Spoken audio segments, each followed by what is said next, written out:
जब attack America पे हो तब अमेरिका बोले कि हम बम गिरा देंगे किसी और देश के ऊपर, लेकिन जब भारत की जमीन पे, क्योंकि कॉन्सुलेट हमारी जमीन है, यूएई ये रिकॉग्नाइज करता है कि रुपए में दम है, इसलिए यूएई कहता है ठीक है भाई, आईआईटी दिल्ली का कैंपस वहां पे खुलेगा আবু ধাবি में। নমস্কার, আপনাদের সবাইকে স্বাগত। ভারতের ক্ষমতা দেখছে সারা বিশ্ব। এবার ভারত ধামাকা করতে চলেছে ইউএইতে। অনেক বিষয়ে চুক্তি হয়েছে। এই বিষয়ে ভারতীয় মেজর গৌরব আরিয়া কি বলেছেন শুনুন। दोस्तों, प्रधानमंत्री मोदी गए अबू धाबी और वहां पे बहुत सक्सेसफुल, एक बहुत शानदार दौरा करके वापस भारत आ चुके हैं। अब दोस्तों, दो तीन बातें हैं जो मैं आपको आज बताना चाहता हूं। वहां पे सक्सेसेस क्या हुए, कई मामलों पे बात हुई, कई मामलों में एमओयू साइन हुए और कई सारी एग्रीमेंट्स हुई, खासतौर से एनर्जी के मामले में, डिफेंस के मामले में, ट्रेड के मामले में। लेकिन तीन चीजें जो मुझे पसंद आई है, मैं उसके बारे में आपको बताना चाहता हूं। एक तो बोला है कि साहब, भारत यूएई की जो ट्रेड है वो लगभग है $85 बिलियन पर ईयर की, 85 अरब डॉलर की, उसको बहुत जल्दी 100 अरब पे ले जाना है, पहली चीज। ठीक है, पहली बात तो ये हो गई दोस्तों। दूसरी चीज जो प्रधानमंत्री मोदी ने वहां पे ये डिसाइड करा और उनसे बात करी कि आईआईटी दिल्ली का कैंपस वहां पे खुलेगा अबू धाबी में, यानी कि भारत का लोहा एजुकेशन की फील्ड में सब मानते हैं। और जाहिर सी बात है, IITs are the top 0.1% of engineers, India's best, जो कि पूरा यूरोप में, अमेरिका में, हर जगह अपनी धूम मचा रहे हैं और भारत का झंडा ऊंचा रख रहे हैं, वो आईआईटी वाले, उनका कैंपस अब बनेगा अबू धाबी में। और दोस्तों, तीसरी बात जो बड़ी इंपॉर्टेंट है वो ये है कि दोनों देश यानी कि यूएई और भारत अब लोकल करेंसीज में अपना सेटलमेंट करेंगे ट्रेड का। यानी कि अगर भारत कुछ सामान एक्सपोर्ट कर रहा है यूएई, तो यूएई जो है वो भारत को इंडियन रुपीज में या अपने रुपए में, माफ कीजिएगा, अपना जो उनका रुपया है उसमें पेमेंट कर देंगे और वाइस वर्सा। तो राइट, भारत भी वहां से जो सामान लेगा, भारत इंडियन रुपीज में उनको वो पेमेंट कर सकता है, यानी कि सेटलमेंट इन लोकल करेंसीज। और ये मोदी जी की फॉरेन पॉलिसी का एक जिसको कहते हैं one of the main pillars of his foreign policy has been this, that जितने देशों में रुपए को फैला सकते हो फैलाओ। डी-डॉलराइजेशन भी कहते हैं कई लोग इसको, कि अब जैसे हमने यूएई से कुछ खरीदा दोस्तों, हमने यूएई से कुछ खरीदा और हमने उनको रुपए में दिया, क्योंकि यूएई रिकॉग्नाइज करता है कि रुपए में दम है। ठीक है ना, यूएई ये रिकॉग्नाइज करता है कि रुपए में दम है, इसलिए यूएई कहता है ठीक है भाई, हम आपसे रुपए में पेमेंट ले लेंगे। और हम रिकॉग्नाइज करते हैं उनकी करेंसी में दम, हम कहते हैं ठीक है ले लेंगे। तो this is a question of mutual respect. और कई देश ऐसे हैं जहां पे इंडिया की करेंसी की तूती बोलती है और इंडिया की करेंसी मानी जाती है और इट इज एक्सेप्टेड। और ये बहुत बड़ी बात है, क्योंकि you see UAE is a massive economy और भारत के साथ जो गठजोड़ चल रहा है ना, ये बहुत। इसके अलावा मैं आपको बताता हूं, इन्होंने कई सेक्टर्स में ना, इन्होंने मोदी जी ने वहां पे जाके बातचीत करी दोस्तों, जैसे कि एनर्जी, ऑयल, जाहिर सी बात है ऑयल एंड गैस यूएई का, एजुकेशन, आईआईटी दिल्ली की बात करी, मैंने आपको अभी बताया, health care, food security, fintech, defence and culture, इन सब के बारे में साइन हुआ है। लेकिन मुझे जो सबसे ज्यादा खुशी हुई ना दोस्तों, दो चीजों पे हुई है। एक तो आईआईटी दिल्ली का कैंपस खुल गया, the world recognises the IIT brand. और बहुत जरूरी है कि भारत, मैं एक छोटा मुंह बड़ी बात यहां पे कर दूं, क्योंकि मेरा दिमाग ना ऐसी चीजों में घूमता रहता है 24 घंटे। India should fund IIT campuses in neighbouring countries except for Pakistan.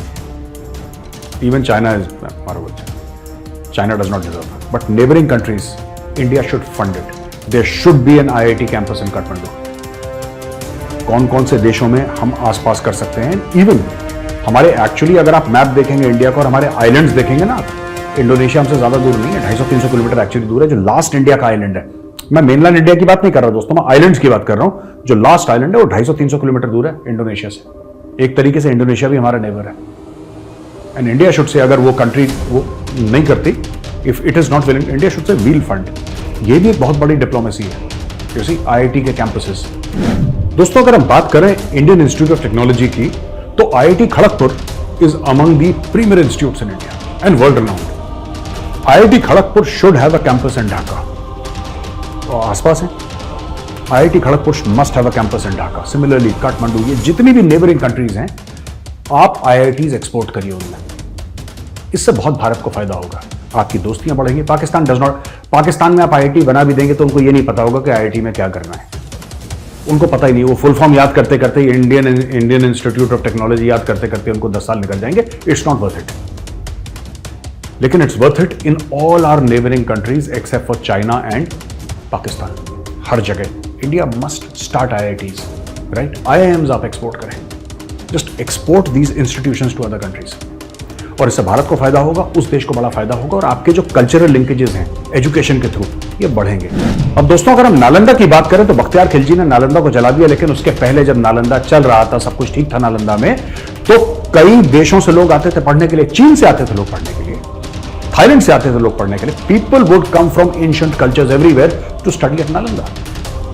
अब जमाना बदल गया है, 21वीं शताब्दी में हम हैं, तो rather than getting people here who are coming anyway, जो फॉरेन स्टूडेंट्स आ रहे हैं, also send our universities abroad for mutual benefit. ये बहुत बड़ी चीज है और ये बढ़िया हो जाएगा। IIT IIMs को आप एक्सपोर्ट करें। दोस्तों एक और खबर आई है सैन फ्रांसिस्को से, जहां पे इंडियन अमेरिकन कम्युनिटी ने पीस मार्च करा है, एक शांति मार्च करा है।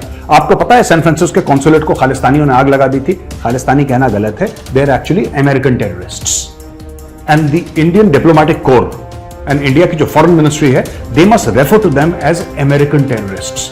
तभी अमेरिका को रियलाइज होगा कि उनके सिटीजन हैं जो ये काम कर रहे हैं। ठीक है, ये अमेरिकन टेररिस्ट्स हैं।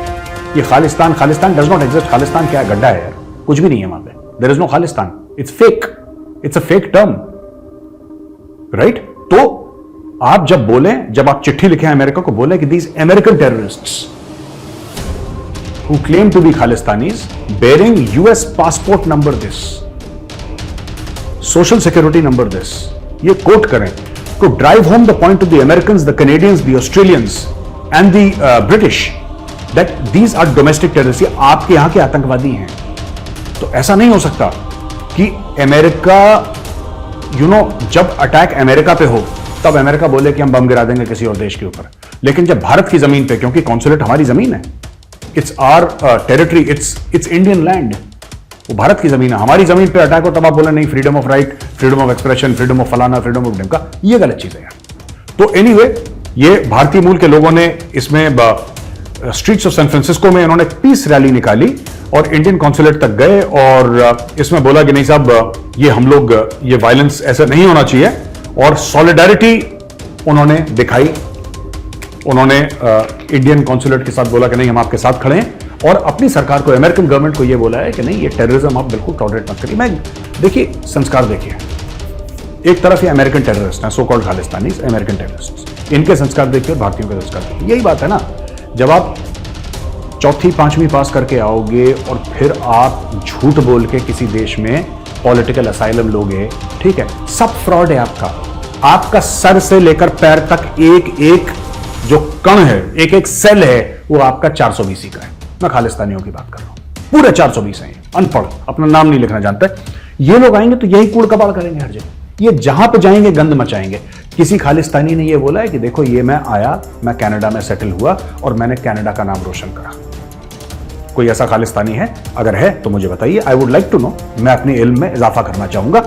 आप देखिए कि भाई ये खालिस्तानी है, ये इसका स्टेटमेंट प्रूव करता है कि ये खालिस्तानी है, ये इसका स्टेटमेंट प्रूव करता है कि खालिस्तानी है, और इसने इतना बड़ा तीर मारा है। देखो, इसने साइंटिफिक अचीवमेंट करी है, इसने ये करा है, वो करा है, ऐसा करा है, वैसा करा है।